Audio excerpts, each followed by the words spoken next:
Hello YouTube family, welcome to ultimate movie explainer. आज मैं explain करने वाला हूँ 2022 में रिलीज हुई पाइथन आइलैंड मूवी को। तो कहानी की शुरुआत में हम एक छोटे बच्चे लिंशु को देखते हैं जिसे बलि के लिए तैयार किया जा रहा था। वही हम एक कबीले के सरदार को देखते हैं जो लिंशु को अपने देवता को सेक्रीफाइस करना चाहता था। उसी दौरान लिंशु अपने पास एक काफी बड़े पाइथन को पाता है जो उसे खाने ही वाला था। तभी लिंशु की आंख खुल जाती है और हमें पता लगता है कि लिंशु महज एक सपना देख रहा था। असल में लिंशु अपने अंकल के साथ नदी में मछली पकड़ने आया था। तभी लिंशु अपने सामने एक टापू देखता है जो पूरी तरह कोहरे से ढका हुआ था। वो इस टापू के बारे में अपने अंकल से पूछता है, जिस पर उसके अंकल कहते हैं कि यहाँ पर इंसानों के कंकाल भी मिले हैं। उसी वक्त उनके जाल में एक काफी बड़ा पाइथन फंस जाता है, जिसे ऊपर खींचने के चक्कर में लिंशु के अंकल खुद पानी में गिर जाते हैं। पर कुछ देर बाद वो समझ जाते हैं कि पानी का बहाव उन्हें टापू के पास ले आया है। और जब लिंशु के अंकल ये देखते हैं तो वो कश्ती को वापस वहां से ले जाने लगते हैं। पर तभी उन्हें पता लगता है कि लिंशु गायब है। डर के मारे लिंशु के अंकल कश्ती को लेकर वहां से गांव आते हैं और लिंशु के पिता को सारी बात बता देते हैं, जिसे सुनकर लिंशु के पिता भी काफी डर जाते हैं। दूसरी तरफ हम लिंशु को देखते हैं जो टापू के बिल्कुल बीचों बीच आ चुका था। उसे कुछ भी समझ नहीं आ रहा था। तभी उसका पाव एक लकड़ी से टकराता है और वो नीचे गिर जाता है और वो अपने सामने काफी बड़े सांप की केचली को देखता है। वो कुछ समझ पाता इससे पहले वो अपने पीछे कुछ बड़ी चीज को महसूस करता है। पर जब वो पीछे मुड़ता है तो पीछे कोई भी नहीं होता।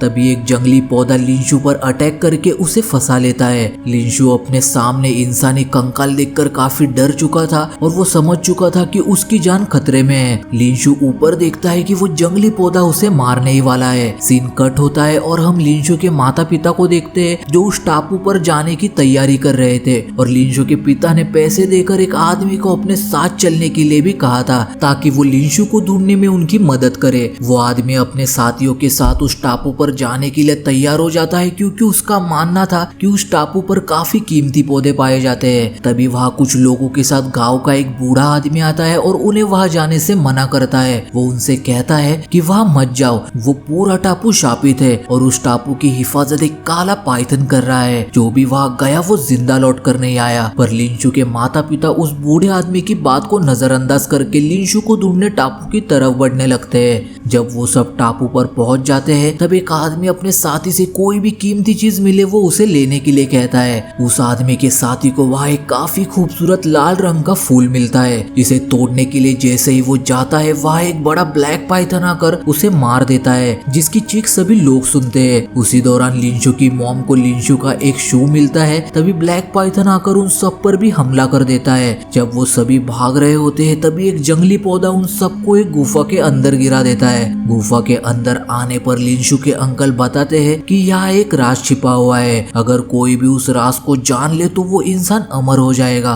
और यही कारण है कि वो काला पाइथन इस टापू की हिफाजत कर रहा है। तभी उन्हें लिंशु की आवाज आती है जो टहनियों में जकड़ा हुआ था। वो सभी लिंशु को वहाँ से निकालते हैं। तभी वहाँ काफी सारे सांप आ जाते हैं और सभी अपनी जान बचाने के लिए वहां से भागने लगते हैं। भागते वक्त लिंशु एक सांप के अंडे को अपने बैग में रख लेता है। सभी गुफा के अंदर आई हुई टहनियों के सहारे ऊपर आने लगते हैं। तभी वह ब्लैक पाइथन एक आदमी को नीचे खींचकर उसे मार देता है। जब सभी ऊपर आ जाते हैं तो लिंशु के पिता उस आदमी पर गुस्सा होते हैं ये कहकर कि तुम्हारी वजह से आज हम मारे जाते। जिस पर वो आदमी कहता है कि मैं तुम्हारी मदद करने आया था और उसी चक्कर में मेरे 2 साथी मारे गए। तभी लिंशु की मॉम और वो आदमी दोनों बेहोश हो जाते हैं। तभी लिंशु के अंकल देखते हैं कि उन दोनों को सांप ने काटा है। वो सभी गांव लौटकर उन दोनों का इलाज करते हैं। तभी वहाँ एक आदमी आकर कहता है कि गांव पर काफी सारे सांपों ने हमला किया है। तभी वहाँ मौजूद सारे लोग उन सांपों को खदेड़ने के लिए चले जाते हैं। यहाँ लिंशु की मॉम की हालत काफी खराब थी। वो लिंशु को एक लॉकेट देकर कहती है कि तुम एक अच्छे इंसान हो और कुदरत से प्यार करो।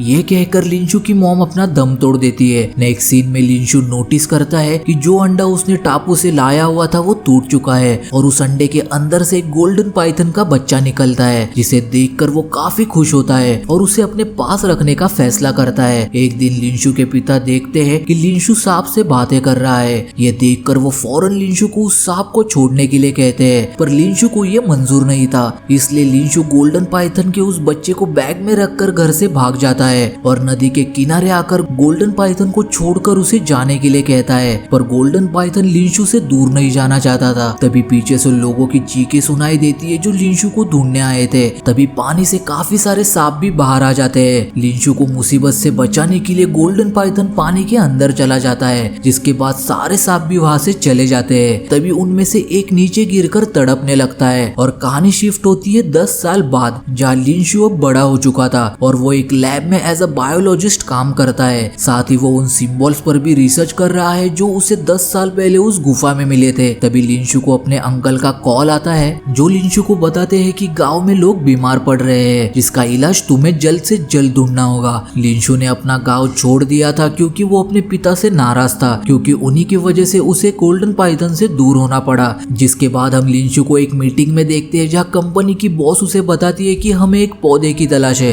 जिसमें एक ऐसी खूबी है कि उसे खाने वाला अमर हो जाएगा, और ये पौधा तुम्हारे गांव के पास मौजूद टापू पर है, जिसे लाने के लिए बॉस अपनी बेटी और कुछ साइंटिस्ट को लिंशु के साथ भेजती है। लिंशु जब अपने गांव आता है तो वहाँ का नजारा देखकर उसे कुछ समझ नहीं आता, क्योंकि वहाँ के लोग सांपों की केचली से बीमारी का इलाज ढूंढने की कोशिश कर रहे थे। लिंशु अपने माँ की कब्र पर जाकर कुछ वक्त गुजारता है, जिसके बाद लिंशु और उसके साथी गांव वालों के साथ मीटिंग करते हैं कि उन्हें पाइथन आइलैंड पर जाना है, पर गांव वाले उन्हें वहां जाने से मना करते हैं। लिंशु उन्हें समझाते हुए कहता है कि हमारा वहां जाना बहुत जरूरी है और आपकी इस बीमारी का इलाज भी हमें वही मिलेगा। और अब पूरी टीम, जिसमें कंपनी की बॉस भी थी, टापू पर जाने के लिए तैयार हो रहे थे। तभी वहाँ वही आदमी आ जाता है जो कई साल पहले लिंशु को ढूंढने के बहाने उसके माता पिता के साथ टापू पर आया था। वो भी इन लोगों के साथ टापू पर जाना चाहता था, और वो आदमी अपने साथियों और हथियारों से लैस नदी के किनारे आते हैं, जहाँ लिंशु की बॉस कहती है कि हमें इसे अपने साथ लेकर चलना चाहिए ताकि ये हमारी वहाँ होने वाले खतरों से मदद कर सके। सभी नाव पर सवार टापू पर आ जाते हैं, जहाँ उसी आदमी का एक साथी एक पौधे को तोड़ने की कोशिश करता है। तभी वो पौधा अपना मुंह खोलकर उस आदमी को पूरा का पूरा ही निगल जाता है। ये देखकर सभी काफी डर जाते हैं, इसलिए लिंशु सभी को गुफा के अंदर आने के लिए कहता है। वही लिंशु की बॉस एक पौधे को तोड़ती है, जिसे वहाँ मौजूद सारे जंगली पौधे उन पर हमला करने लगते हैं। सभी उन पौधों से बचकर भाग जाते हैं, और उसी दौरान बॉस की बेटी और लिंशु दोनों ग्रुप से बिछड़ जाते हैं। दूसरी तरफ बाकी लोग भी भागकर ब्लैक पाइथन की गुफा में आ जाते हैं, इस बात से अनजान कि ब्लैक पाइथन वहीं पर है। जैसे ही ब्लैक पाइथन वहाँ आ जाता है, वो आदमी उस ब्लैक पाइथन पर गोलियां चलाने लगता है, पर उन गोलियों का उस पर कोई भी असर नहीं हो रहा था। गुस्से में ब्लैक पाइथन अपना खौफनाक मुंह जैसे ही खोलता है, वो सभी लोग वहाँ से भाग जाते हैं। वही लिंशु को एक सांप की केचली मिलती है, जिसे देखकर वो समझ जाता है कि ये केचली उसी गोल्डन पाइथन की है जिसे अलग होने पर वो दुखी था। तभी वहाँ वही गोल्डन पाइथन आ जाता है, पर वो लिंशु को कोई भी नुकसान नहीं पहुंचाता, क्योंकि उसने लिंशु को पहचान लिया था। वो बॉस की बेटी, जिसका नाम लिली है, उससे कहता है कि इस पाइथन से हमें कोई भी खतरा नहीं है। तभी गोली की आवाज सुनकर गोल्डन पाइथन वहाँ से चला जाता है। तभी उसे दीवार पर वही सिंबल्स दिखाई देते हैं जिन पर वो रिसर्च कर रहा था। वो समझ जाता है कि ये सिंबल्स यहाँ के कबीले वालों की कहानी दर्शाते हैं, और उन सिंबल्स को पढ़कर उसे पता लगता है कि 1000 साल पहले यहाँ आसमान से एक मेटेरॉइड आकर गिरा था, जिसकी गर्मी से यहाँ ये जंगली पौधे पैदा हुए, और रिसर्च के मुताबिक अगर कोई इंसान इस पौधे को खा ले तो वो अमर हो जाएगा। वह कंपनी की बॉस एक पौधे को छू लेती है, जिसके बाद वो पौधा उन पर अटैक कर देता है, और अब वह ब्लैक पाइथन भी उनके पीछे पीछे आ चुका था। और वो आदमी अपने ही साथी को ब्लैक पाइथन के सामने धक्का देकर वहाँ से सभी के साथ भाग जाता है। कुछ दूर आने पर बॉस अपनी बेटी लिली से मिलती है, जहाँ लिली अपनी मॉम को गोल्डन पाइथन के बारे में बताती है, जिसे सुनकर कंपनी की बॉस उस आदमी को पैसों का लालच देकर गोल्डन पाइथन को पकड़ने के लिए कहती है। कुछ दूर आगे जाकर वो गोल्डन पाइथन और ब्लैक पाइथन को मीटिंग करते हुए देखते हैं। वो देखते हैं कि गोल्डन पाइथन के स्केल्स पौधे की पत्तियों के रूप में नीचे गिर रहे थे, जिसे देखकर लिंशु समझ जाता है कि गोल्डन पाइथन के गिरे हुए स्केल से पौधे बन रहे हैं, जिससे कोई भी अमर हो सकता है, और ये पौधा किसी भी तरह की बीमारी को दूर कर सकता है। जिसे सुनकर कंपनी की बॉस गोल्डन पाइथन को मारने का हुक्म दे देती है, पर ब्लैक पाइथन उन पर हमला कर देता है, और उसी दौरान ब्लैक पाइथन लिंशु को काट लेता है। ब्लैक पाइथन का जहर धीरे धीरे लिंशु को मार रहा था। तभी वह गोल्डन पाइथन आ जाता है और लिंशु के जख्म को छूकर उसकी जान बचा लेता है। तभी वो आदमी गन का पिछला हिस्सा गोल्डन पाइथन को मारकर उसे बेहोश कर देता है। यह ब्लैक पाइथन लिली को मारने ही वाला होता है कि तभी लिंशु आकर लिली को बचा लेता है, और उसी चक्कर में ब्लैक पाइथन उस जंगली पौधे से टकरा जाता है, जिसके बाद वो पौधा ब्लैक पाइथन को जकड़ लेता है। लिंशु लिली को लेकर गुफा से बाहर आता है जहाँ उसे वही पौधा मिलता है जिसके लिए वो लोग यहाँ आए थे।